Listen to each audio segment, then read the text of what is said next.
This is the I Am Salt Lake podcast, showcasing local talent, professionals, and everyday people making Salt Lake City what it is today.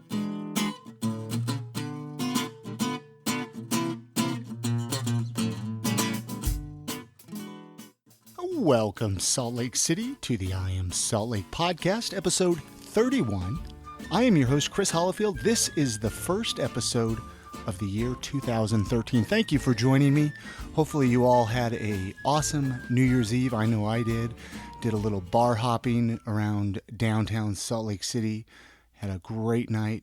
Hung out with some great friends and just had a really good time. So anyways, here we are, 2013, the first episode of the I Am Salt Lake podcast for the year 2013. There's a lot of really cool stuff in store for this podcast. I have a lot of really fun interviews and different things that I want to try out. Thank you very much for joining me. If this is your first time downloading or streaming the episode, however you're listening to it, thank you very much. We are located on the internet, iamsaltlake.com. You can find each and every episode of the podcast. You can listen to them directly there, or you can download them and play them back whenever your heart's desire. Hit that contact button up top on the website. There's a contact me button with our email or voicemail. Get in touch if you have any feedback you want to give, or if you want to be a guest on the show. I'd love to bring you on and showcase you and let you shine a little bit. It's just my little way of giving a little bit back, something to the community, something to the city. It's given so much to me and my wife here. Anyways, so thank you very much for joining us. In this episode, I was able to sit down with Matt Daniels. He is the creator, the writer, the executive producer, as well as actor for Gary the Unicorn. The interesting thing, before I brought Matt Daniels onto the podcast, I knew he was working on this Gary the Unicorn project. I just didn't know about all of his other projects that he was working on here in Salt Lake, or actually in Utah County. For those of you that are listening, that have been following along, you know, you've got the general idea. Hey, I grew up in Utah County myself. I lived there late teen years, moved there from Southern California. So anyways, I'm very familiar with the Utah County scene, so to say. So Matt Daniels did a lot of really cool stuff down there. He helped run a lot of the venues and played in a lot of the local bands that I remember going to see during my younger years. And it was kind of funny because, you know, the saying small lake city there's a lot of truth behind that. And it was really neat to sit down and find out that we had a lot of similar mutual friends growing up, and just have a few laughs and just a really fun conversation. So anyways, this episode, I was very happy to bring on Matt Daniels. Check him out. Check out some of his work, his writing work, over at GaryTheUnicorn.com. I'm going to list all those on the website at iamsaltlake.com/episode 31. Check it out. Get in touch with him if you like what he's doing, if you like what he had to say. And so anyways, this is the conversation that I had with Matt Daniels at the Sorry Clementine shop after hours. Okay, why don't you introduce yourself, kind of tell us how you got involved with Gary the Unicorn. We'll start there, and you got a whole lot of other stuff we'll obviously talk about, but I kind of want to start with what I don't know a whole lot about is Gary the Unicorn. My name is Matt Daniels, and I've been in Utah pretty much my whole life. I love it here. I really like Salt Lake City. I'm from Utah County originally, Provo. I actually think it's a great area that gets a bad rap for some legit reasons, but it's a pretty cool place, and there's a whole lot of artists of all kinds down there, and a lot of them are really talented and will probably never do anything with it other than have fun, and that's okay. But there are some that come out of that area that do really well.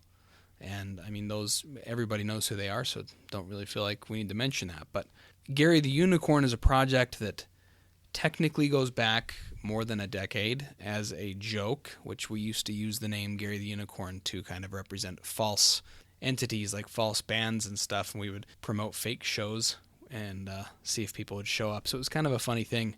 But it ended up becoming just kind of this thing in the back of my mind, and I wondered if I'd ever use it again. And my friend Joshua Legary, who's the creator of Clean Flicks, the documentary, which you can find on Netflix. It's killing it on Netflix right now.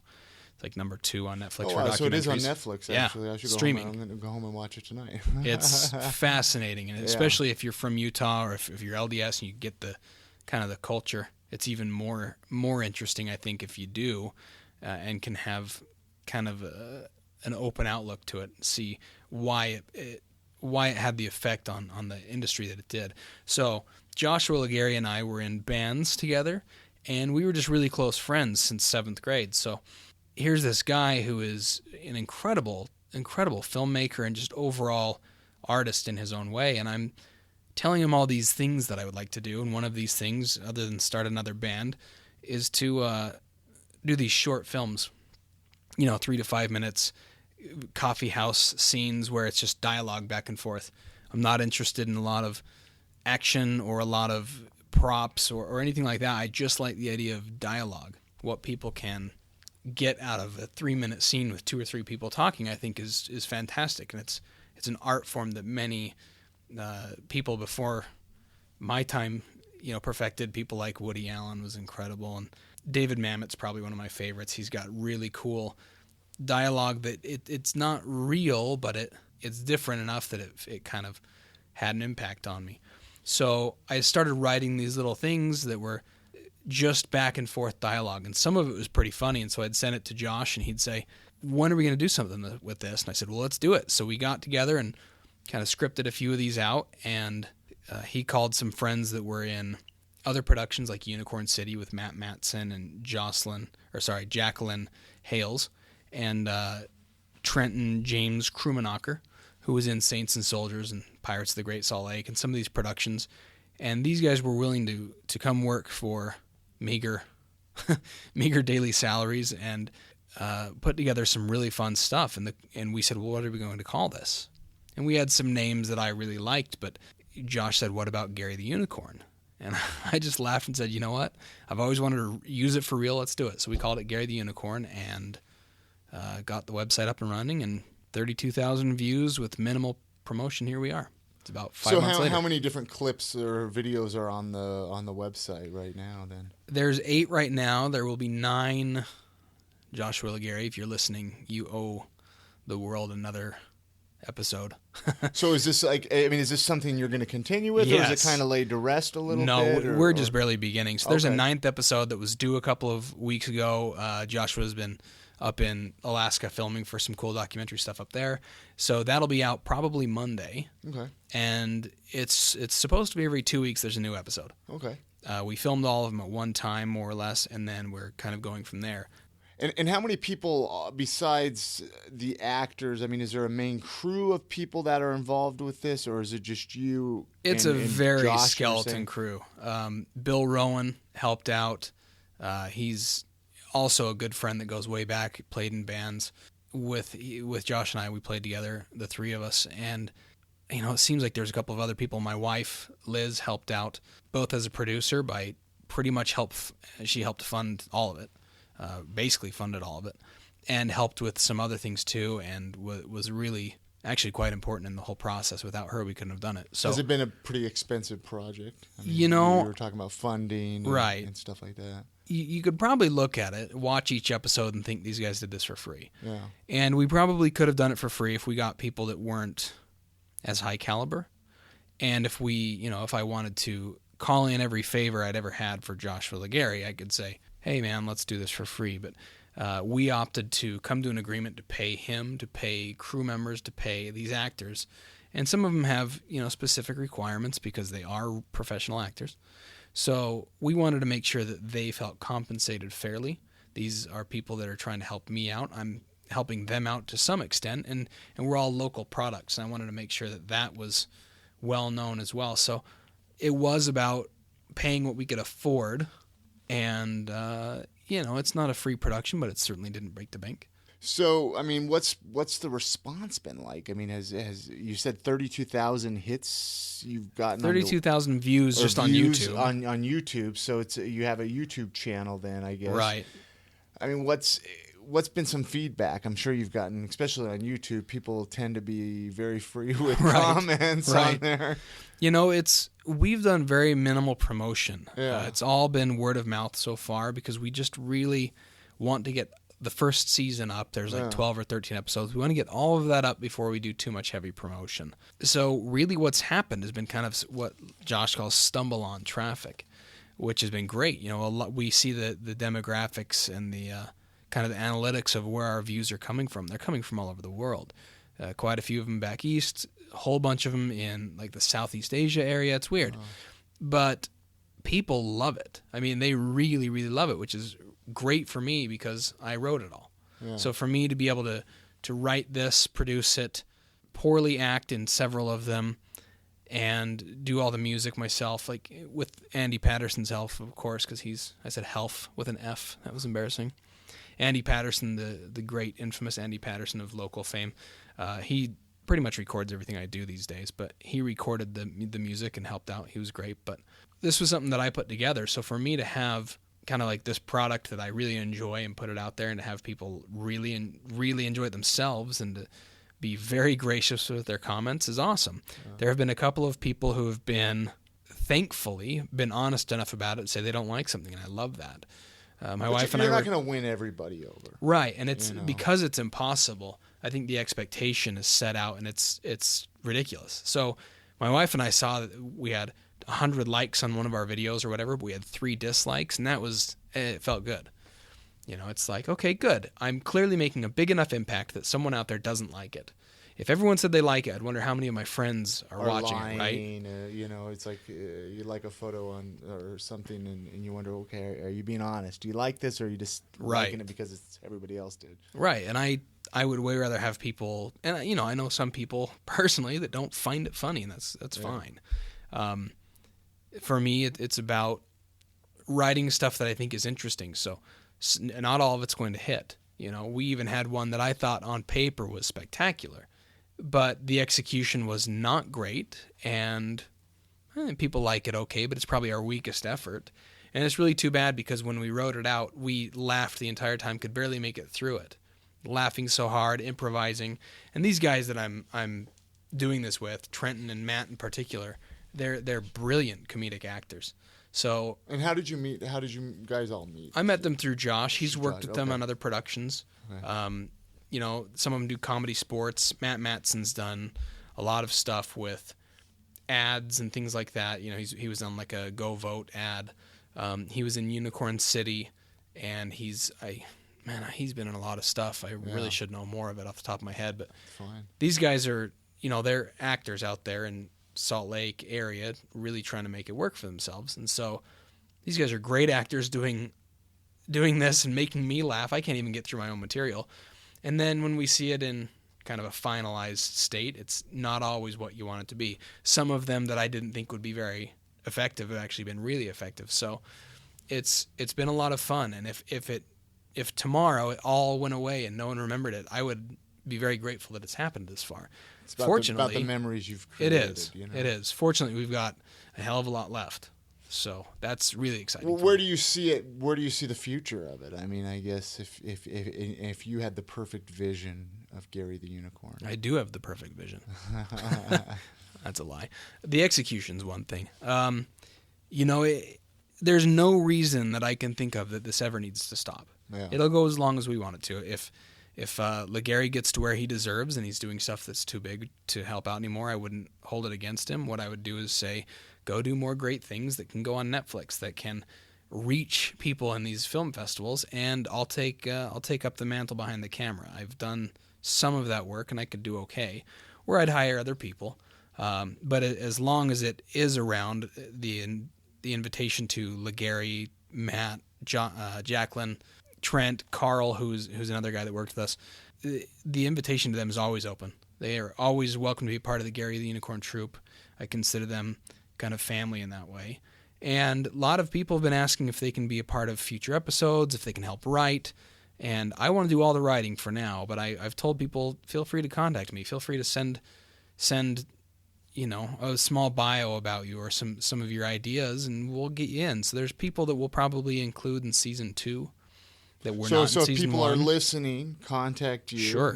Get in touch, and I'll post a website. I mean, it's just GaryTheUnicorn.com is the website, and GTUshow@gmail. So and then you're on Twitter.com GTU Show as well, which we can even talk about obviously at the end. And we're I'll on all post the on social website. media. Yeah. We're really, that's just kind of here and there. It's we go on and do the necessary promotion, but for the most part, what we really try to do is get people to the YouTube site to watch the videos.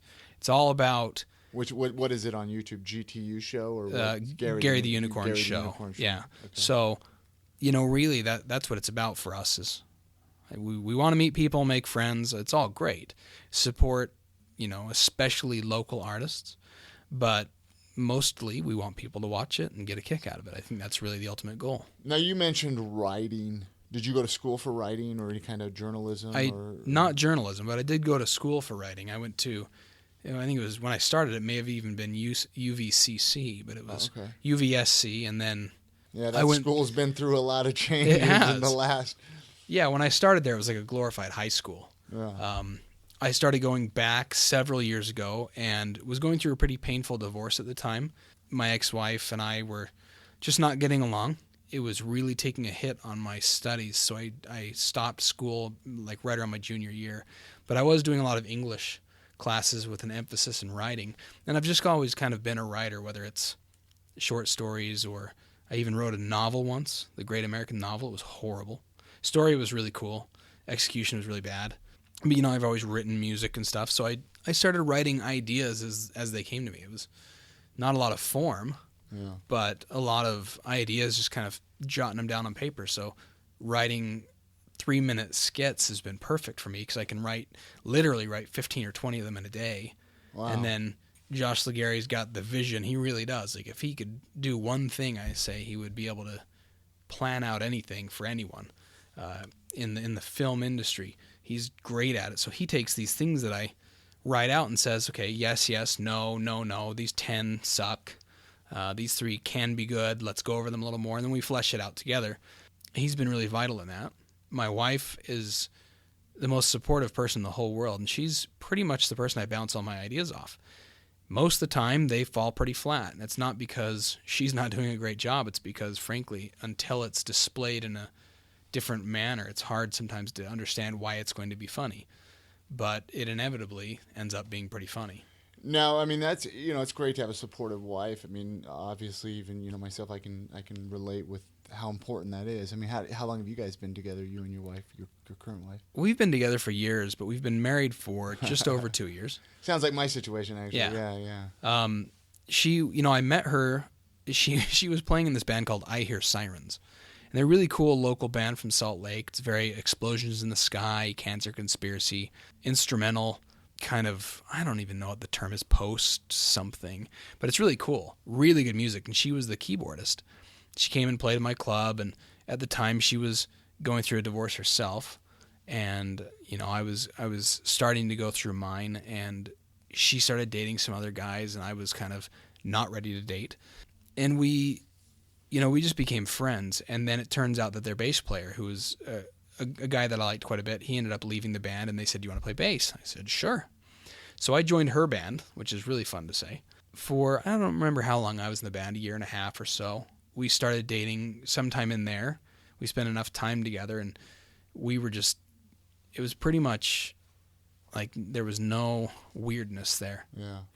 She got me. She was supportive from the beginning, and I understood her. And it was really cool to be able to say that my best friend is in the band that I'm in. I joined her band, and she's absolutely gorgeous. So if my best friend could become my girlfriend, that would be pretty cool, and it happened that way. And she got me into Buffy and Angel, and that really helped. Because as much as I used to give that show hell, it's fantastic. And believe it or not, that really got me into a lot of different kind of writing as well, because Joss Whedon, love him or hate him, he's got some incredible, incredible skills. And I just laugh because surprising. my wife is obsessed with Buffy and Angel as well. I could tell. I just felt it when I came in here. No, it's cool though. So kind of being with a person like that. Yeah. She says, "Well, what do you want to do?" And I say, "Well, I love writing." She says, "Then write. Start writing. Don't stop writing for any reason unless you want to. Yeah. And finding a person like that is damn near impossible in this world. It's been my experience. Well, So let alone even Utah, really, right, you know? right. So when she's willing and she's saying, and she's giving me, she's way smarter than I am. So when she gives me advice, I take it. And she was giving me some pretty cool advice about, like, well, what kind of audience do you want to go for? We have an episode called Threesome, right? It has a very specific connotation, but it's not about sex. So I could have written a show, or I could have written an episode called Threesome, and it could have been about 3 guys hooking up or whatever. I mean, it could have been whatever the mind wants to come up with. Absolutely.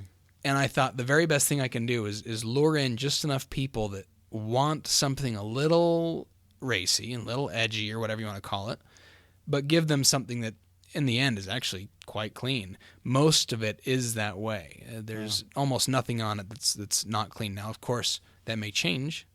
We got a lot of ideas, and some of them are probably borderline, not acceptable for younger people. But for this time and in the stage of Gary the Unicorn, we really want it to be appropriate for all ages. My 14-year-old son claims he likes it. Now, when you put something on YouTube, I mean, can you virtually put anything you want up there? Or, I have no idea. You have no I mean, that we've run into, there's been no problems. Yeah. But we don't have nudity or all that much offensive content. I mean, I know that all the time you hear, YouTube videos with plenty of F-bombs and this right, and that, all the cursing in the world, all the cursing in the world, and there's plenty of content on there that I think is I've just always wondered that, you know what I but- mean? Obviously, you can't go on there and find porn or anything. I mean, but yeah, I don't think so. I guess they'd flag it or something if Right. it was. And it does say, I think there's these disclaimers like, check this box to promise us YouTube people that you're not posting anything that is inappropriate or graphic or, any nudity or violent content. And so it's a good forum for most people because just about anybody can go there. And while there is offensive stuff, mostly it's not going to offend people too much. In fact, the most offensive stuff on YouTube is probably politically driven more than anything else, Amen. Well, that's, what do you think the most challenging thing has been about with your project? Something that you wish wouldn't be an obstacle? That is easy. And I say it with a very understanding soul. Maybe that's the wrong term. I don't know. Joshua Legary is the biggest obstacle because he is so busy and so committed to projects that are putting food on the table for his family and really helping his name bud and grow as an artist and as a filmmaker.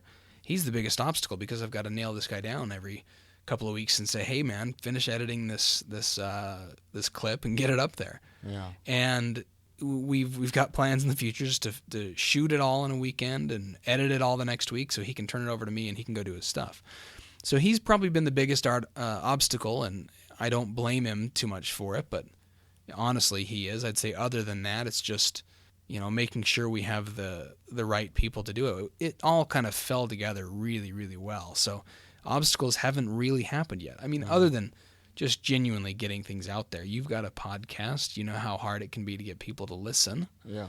You've got to kind of go out there and sell it a little bit. We haven't reached that stage quite enough yet to say that it's a concern. But I've been in bands for years. I've kind of done a lot of stuff like that, so I know how hard just promoting something can be. I think that ultimately the real obstacle will be to get this into enough people's homes or computers or whatever that we make a big enough impact to either justify doing it further or make something of it that can, sprout newer, bigger things. Well, it should be about a passion too. Sure. Obviously, kind of even what I'm doing with the podcast, it's like you're not doing it necessarily to make your millions, or right. this and that. I mean, obviously making money is nice, and it'd be nice to be able to do something full time, but it's about a passion and a release in a hobby other than doing a bunch of drugs and right. Yeah. creating destructible habits, I guess you would say. Let's actually touch a little bit about. I want to find out a little bit about Matt. You've mentioned a few times about bands you've been in. When you came in here, I'm like, man, I know you. You grew up in Utah County, right? Let's talk a little bit about. First of all, I mean, what instruments do you play? What let's find out a different side of Matt. Well, what instruments do you play, and what bands have you been in? I've been in a lot of bands. Only a handful of them have really gone on to do much. None of them specifically that I was a part of at the time went on to do anything all that exciting. In bands, I've pretty much exclusively been a guitar player. I have played bass in I Hear Sirens. They're still playing, by the way. If anybody's listening, you need to check out I Hear Sirens because they are very, very good. I'll have to get them on the podcast. Yeah, maybe, and a couple of the guys from the band Gabriel go back, so they're great. Yeah. And so I primarily play guitar. I do play drums, bass, enough piano that I can play. So you're very you write, you play instruments. Yeah, you're a talented guy. It's an art kind of thing. If it paid the bills for me, it would be great. I do have a air quotes real job. Don't you love those? That I do. I actually do like it quite a bit. It's just business, Yeah. So it's a different kind of art form, but it's music it's always been very, very near and dear to me ever since I was a little boy, and my brother was playing Billy Squier and In Excess and some of this stuff, and it just sat with me in a way I couldn't really explain. And I met up with other guys that were like-minded. My very first real band was with a couple of guys from just my neighborhood, and we were terrible. And how old were you? Probably. I think I was 14. 14 years old. Your first band, and we weren't very good. I had playing in your garage and under our garage, pissing your parents off. Oh, yeah. Yep. And my parents were not supportive. They did not like it. They did not understand. And I, at the time, had no vision myself of why they didn't get it. So I was like, well, you guys are pissing me off. I'm a kid. I want to be in a band. This is what I want to do forever.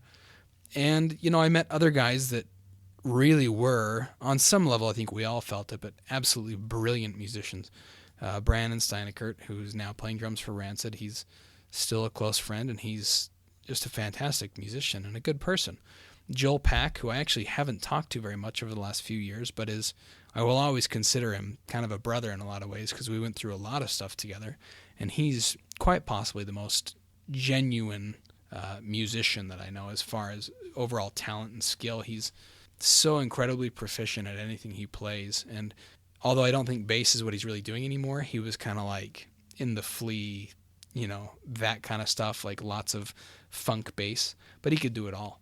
He could play anything, and he was absolutely fantastic, and this kid was younger than me, and it was kind of impressive to see that. So I surrounded myself with some really good musicians. We parted ways, as most of the time bands do, and I joined with Josh Legary, Bill Rowan, and this kid Jeremy Wright from back in the day. We played in a punk band that was absolutely terrible. And what was the name of that band? Bend Over. Oh, Bend Over. Clever. No one's ever thought of it but us. I actually joined that band as well. And then, those guys all went on missions, and I kind of hung back and got married and had a son. And then when they came back, we kind of retooled the band, called it Set in Motion. Justin Huntington came and played drums. He's a great drummer too, and a good friend.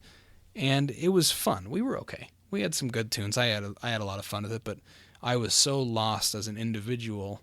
Like I said, my marriage, it took a huge toll on me. I did not know who I was. I was not a great person to be around. So I tried opening a club called Sweet 13. We had all these pool tables and arcades. And we had, good sized shows come through. Bands from, mostly punk bands like Slick Shoes came through, and 10 Foot Pole and Tsunami Bomb and some of those guys, and Rufio. I mean, we had a whole bunch of big bands. How was that? I mean, running a club like that in Utah County, especially. I mean, this was damn near impossible. I mean, this was how many years ago even? I think it was 2001. Yeah, so wow, we're looking at like 11 years ago, 10, 11, 12 years Actually, ago. Actually, it would be about 12 years ago. About 12 years. So, I mean, I moved to Utah County when I was 16 from California. I mean, you talk about a culture shock. I mean, So I moved there.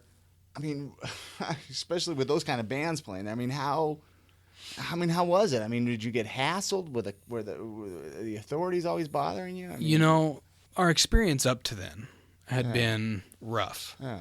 Every club we'd played was inevitably shut down. Corey Fox, who now owns and runs Velour. Great guy. Yeah, I go back with Corey years. He's a good person.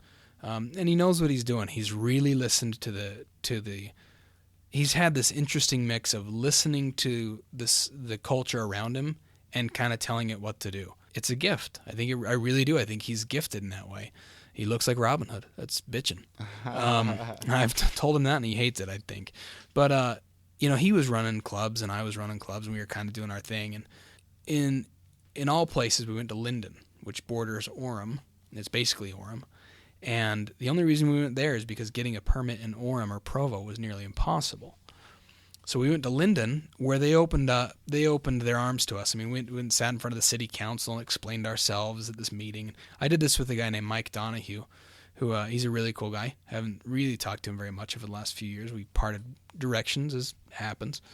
But, Linden City loved us. We invited... Weren't you right off of State Street there, yeah, right? Yeah, we were right off State. Yeah, I know where you... I think I went to a few shows there. Yeah, I mean, we had thousands and thousands and thousands of people show all the time. Some nights, nobody. Some nights, over 1,000 kids. And we made it affordable. Our shows were like $3 or $4, for 4 bands. Sometimes, I was still new to a lot of this booking and stuff. It wasn't great. We weren't paying bands all the time. We paid touring bands, and we gave them a place to stay. We get them food. But, even we had Taking Back Sunday, Rufio, and Brand New play a show. We charged $8. That's like a $25 show nowadays. So we wanted to make an impact in that way. We invited parents to show up and said, look, you don't have to embarrass your kids. You can hang out, whatever. We just wanted people to know it was a safe place to come. There was no drugs, no drinking, no violence allowed. We broke up fights. It was a really safe place to be. The police loved us. They never gave us any problems. In fact, there was a guy that had just robbed, I think not a bank, but had robbed a store nearby, and he was hanging out outside of our shop, outside of our little club there. And the police came and said, stay in here, don't move. We're tracking him and some other guy. He's armed. It was pretty scary. So we had, 60 or 70 kids in there, and it was like a Monday night after kind of a nice show, and we were there till about 2 or 3 in the morning, and the cops were like, hey, we'll write notes to anybody that needs a note to excuse from school in the morning. Thanks for being a good place for kids to show up. Like, they were incredible. Wow. It was a fantastic experience had I not run it partially with my ex-wife. That made it hell. The biggest problem is that the guy we were renting the place from wanted such a ridiculously large amount of money every month and just kept trying to push that. And here we were barely breaking even at best. I wasn't really getting paid. Mike wasn't really getting paid. We were just paying ourselves enough to survive. It got to the point where I said, Mike, look, I can't do this anymore. We have difference of opinions, and one of us kind of has to go. Either you go or I go. We can go and part ways with good spirits. I wasn't upset with him. I liked him still. So he said, well, I still want to do it. And I said, I can't anymore.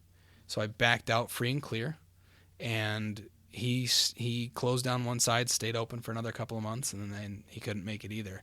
It was just the environment down there, as bad as they need that, as bad as they want that, don't fully understand how to support it. And bands were hard to come by. Bands from Salt Lake didn't bring much of a crowd, but we welcomed them openly. Yeah, I mean, the music scene, though, is so different, though. It is. It's way different. Was it Muse Music down there now? And Velour, Muse is down there, Velour, yeah. And yeah, it's different. At the time, we used handbills to advertise, like I was used to. Yeah.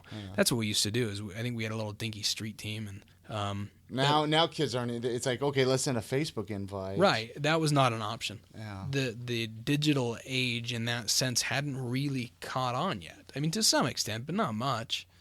It was through the work of bands like I think they're called the Young Electric now, but at the time they were called Ritalin, and they went through a couple of name changes, the trademark and so forth. And these guys, they would play shows and they'd bring 250 kids, and they were so cool about it. They'd play and they'd say, Matt, keep the money. We want to help this place play or stay open. Lots of bands did that. Bands from Salt Lake would come down. We'd give them just enough gas money to go, like, back, basically. Life Over Law was one that I remember because Drew Damien, who's been in many bands since, became kind of a friend, and it was cool to get some of these Salt Lake guys down. But fantastic experience that I haven't really talked about this much in a long time. Probably not since I was in a slug issue years ago for it. But 4 Sweet 13. Yeah, it was memory lane, man. So crazy. they interviewed you when you were doing it, though, Sweet 13? Yeah, or it was kind of, okay. kind of towards the end. okay, they were okay, like, can we help you survive? I was thinking, So Slug I was hope asking so. you that, if they can help you. They were great. You know, I'd been in a couple of bands that had played shows with, like, we played the 10-year anniversary Slug show at the Zephyr Club back then. Made some decent contacts there, and they were really cool about supporting it, considering I was, 25 miles south of anything that mattered.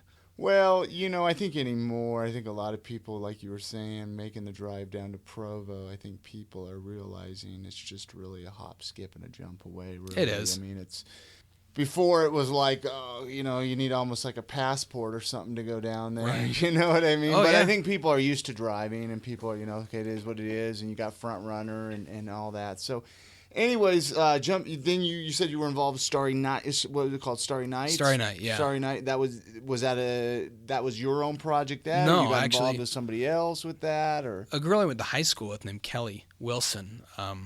Kelly Wilson. Shoot, I think that's her name. Yeah, Kelly. Anyway, I went to high school with her and didn't know her really well, but she asked if I'd be interested in running it because it was just too much to do for her. And she this was going after to school. your Sweet 13. Oh, yeah, years later. How many years? Maybe 5 or 6. 5 or so. Okay, so 5 or 6 years I'd been later, playing in you bands asked- in that you time. asked to get into another venue, and you're like, oh my gosh, what am I doing to myself? I'm getting... Yeah, I mean, there's a very special kind of headache that comes with the whole thing. Like, Corey Fox knows better than anyone around.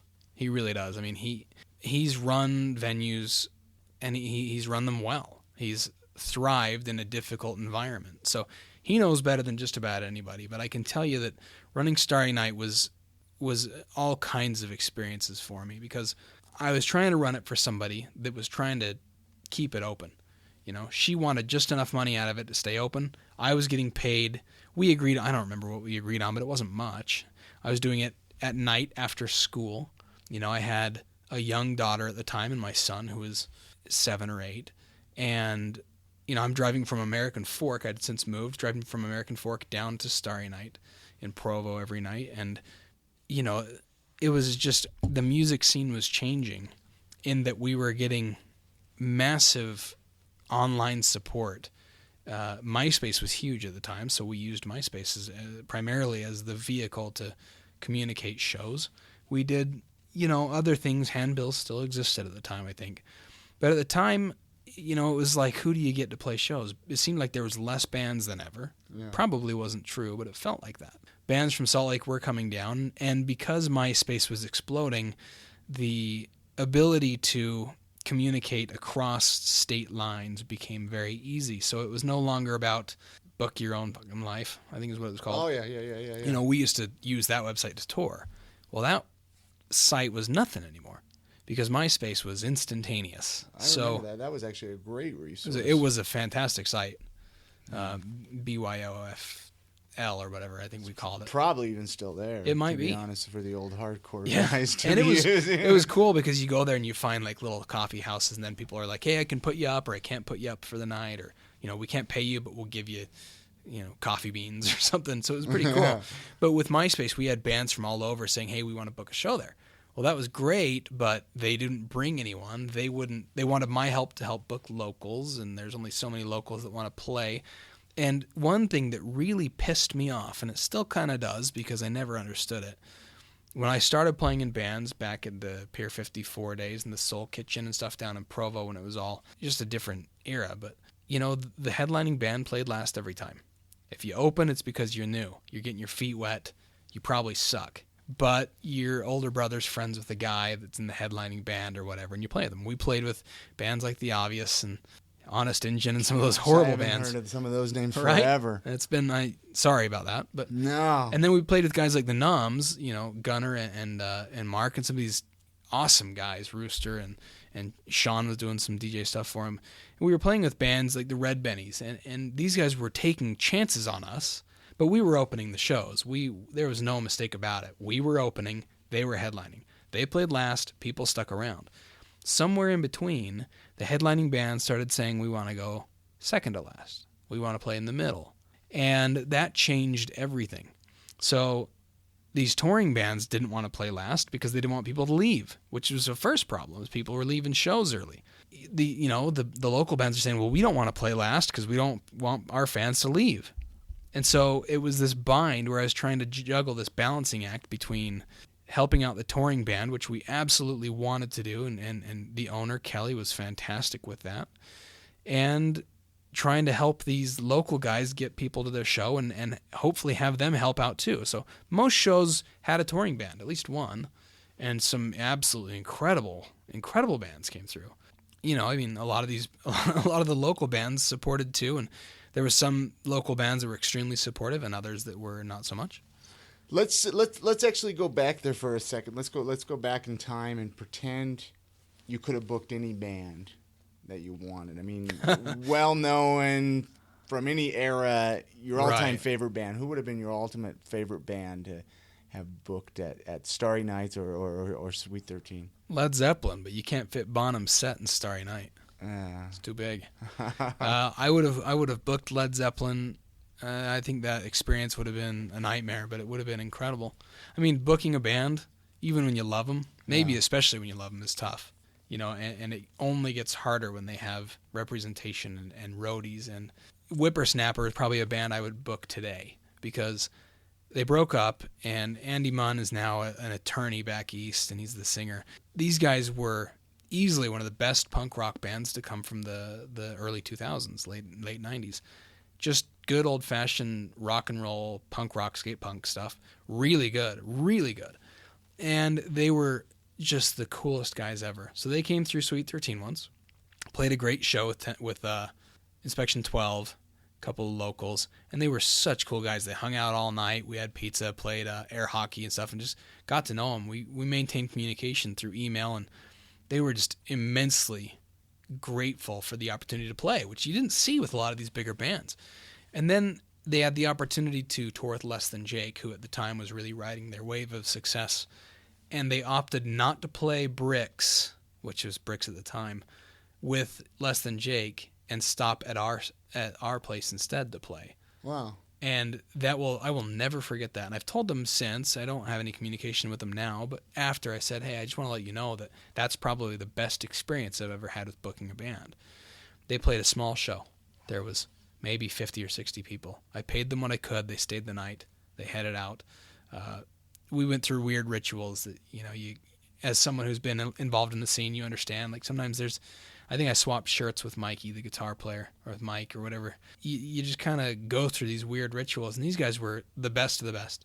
Not only were they incredible musicians and stand-up guys, but they just knew what it was about. So they break up, and that sucks because they were producing great music. And I think back on it now and say if I could book anybody ever, it'd be Led Zeppelin. But if I could realistically book anyone ever, it'd be Whippersnapper. Tell me something about yourself that people listening might not expect. I'm tiny. I'm like 5'1". No, I'm not that short. I was going to say, you weren't that short when I was standing up. I would say probably the fact that I got a bunch of tattoos. I've been involved in a lot of the weird music scenes, and I'm an artist, but I'm actually a pretty down-to-earth guy. I really am kind of a spiritual person that is extremely proud of the concept of being spiritual and having beliefs that I do, and I'm really supportive of other people having their beliefs too, whatever they may be. And one of the biggest things is that I kind of have a philosophical outlook on life that I never had before. So I was a hothead, I was a jerk, I had all kinds of problems growing up.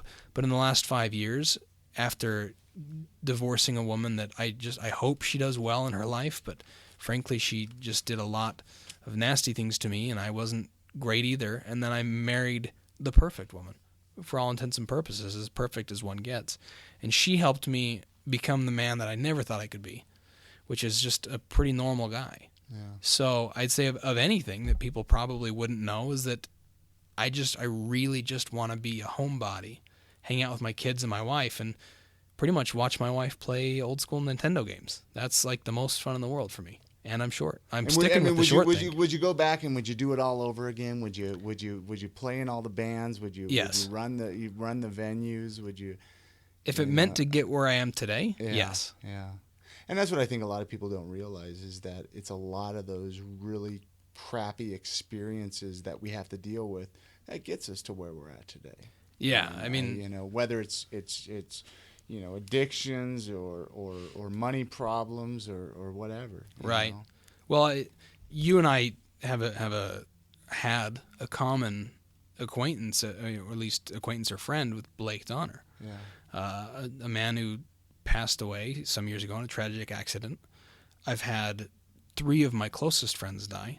Suicide and drug abuse is a pretty real issue in Utah County, which people don't really know. I ran with a lot of kids. I have a lot of friends. Many of them are doing great now. Some of them are, the ultimate computer nerd. Matt Smith, he's one of my closest friends ever, and the guy is just a genius. He's a PhD. He's a little bit younger than I am, and he's computer whiz.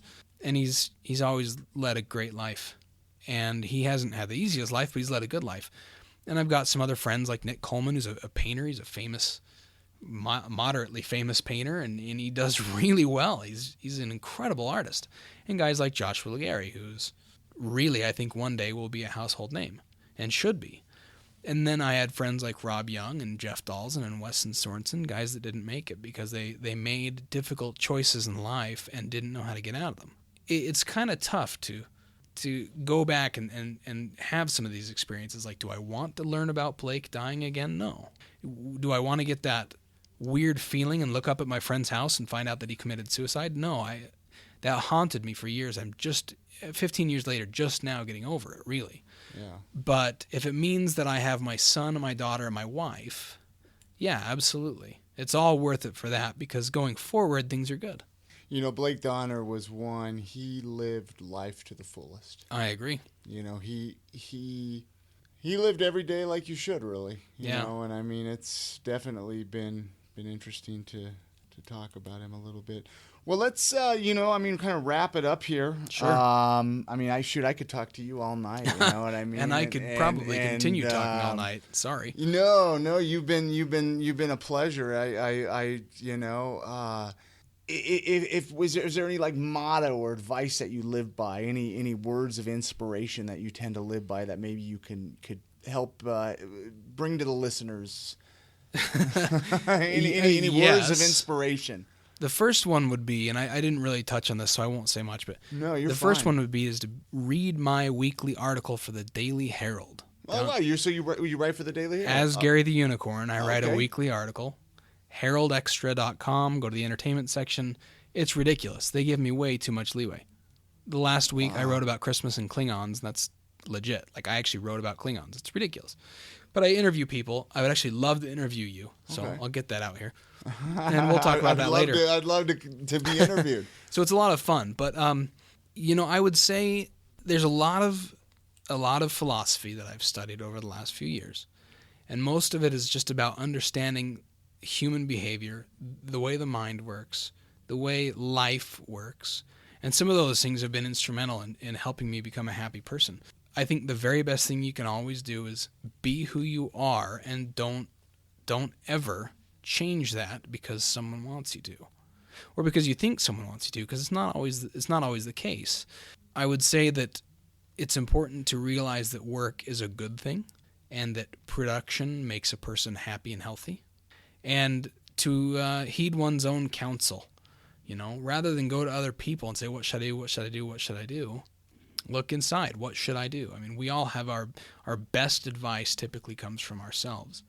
So I would say just absolutely live, become educated on facts in society, not what people tell us, not what opinions are out there, but really become educated on what the facts are in life. And don't let anybody get in your way, ever. Treat man good, treat each other well, but do not let anybody get in your way. That's the best advice I was ever given. You are the perfect example of the type of person to be on this podcast. I mean, no, honestly, and I mean that seriously. I mean, just your life, what you've done, the impacts. I mean, I've learned more about you in the last hour that I did not even know. And the similar paths that we crossed. And I mean, the venues, the bands, even down to Gary the Unicorn. I mean, and that's what I'm trying to portray with the podcast is each person plays such a role that we do not realize how much of an impact this person and this person and this person, and so many people that live unhappy lives, and they don't realize, you know what, if it wasn't for you, think of all the lives you're impacting. So it's like everybody has a reason to be around, you know, and I mean, listening to your story has just been fascinating to me. Well, thank you. I mean, I'm sure you put some long hours in your days and all of that. How can people get in touch with you? I mean, we mentioned the websites. Feel free to mention those again. I mean, really, the very best way to get a hold of us is to go to GaryTheUnicorn.com, and you can reach us from there. Has all of our contacts. GTUshow@gmail.com. If you want to get a hold of me directly, if you have questions, comments, if you want to be a part of Gary the Unicorn somehow, we're not going to take anybody, but we're certainly willing to look at resumes or whatever else. I mean, if people want the chance to act, I'm willing to at least entertain that. You know, I want people that haven't been a part of it to be a part of it. Otherwise, you know, we've got a Facebook and a Twitter account. I would say by far go to YouTube, go to our website where you can watch the videos. They stream from YouTube, so you can watch them from there. And you can probably connect all those. You can connect everything else from there. Yeah. And then go to heraldextra.com, entertainment section, and read Gary the Unicorn stuff. And how often does that come out? You said once a week? Weekly. Once a week. They were doing monthly for everybody. And they asked if I could do a weekly one, and I said sure. And you might have how long have you been doing that? You might have mentioned. I think it's my this week should be my 7th or 8th article. So just a little while, over about 2 months. And how did they find you? Just online? Or? Yeah, you know, and really the funny thing, as I'm sure you're well aware, is you just kind of connect. Yeah. There's ways of connecting, and paths cross. You know, the saying sucks, but it's like small world. It's very true. You know, I mean, I've probably met you 5 times. Yeah. It's kind of how it is. Like they say, small lake city, right? Right, small lake city. And there's people I know, like Adam Nashiravan, right? This guy that's one of my closest friends. He gets around like you can't believe. He knows everyone, and everyone knows him, and they want to remember him because he's the coolest guy. Yeah. People like that exist, and it just so happens that a lot of the artists around here are very much in that mode where they just get out there and meet people. You know, I'll leave this promoting your podcast to everybody. You've done a great service to me helping me promote my stuff. So this is where the benefits of truly networking come to fruition. It's awesome. Thank you. And thank you so much for coming on and sharing your story. And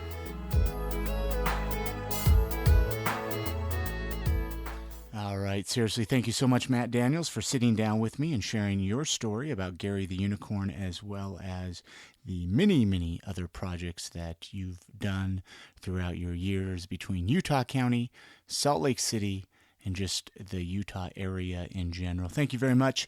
I'm going to put all the links at iamsaltlake.com/episode 31, GaryTheUnicorn.com, as well as GTU Show on YouTube, Twitter, Facebook, all of that. Just check them out. Like I said, I'll put all those links on there. Thank you very much, Matt. Like I said, I got lots of really, really cool stuff planned for 2013 for the podcast, so make sure you subscribe to us through iTunes or however you listen to podcasts, Stitcher Radio. We're on there, as well as you can listen directly at iamsaltlake.com.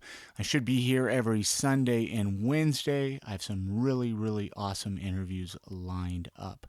Send us an email, iamsaltlake@gmail.com, if you want to be a guest on the podcast, or if you have any feedback that you want to give. Also, I really want to give a big thanks to all of those of you that have donated a little bit of your spare change to the project that I'm doing here. If you like what I'm doing, go to iamsaltlake.com/donate. Kick over $1 or $2. It helps keep the project going, helps keep it alive, helps feed the website, the bandwidth, all that good stuff. So thank you very much. I'm going to leave you now, and I'll be back on Sunday with a new episode showcasing a new individual, a new professional, a new musician, just somebody doing something really cool here in Salt Lake City. Thank you very much for your support. You guys have a great night.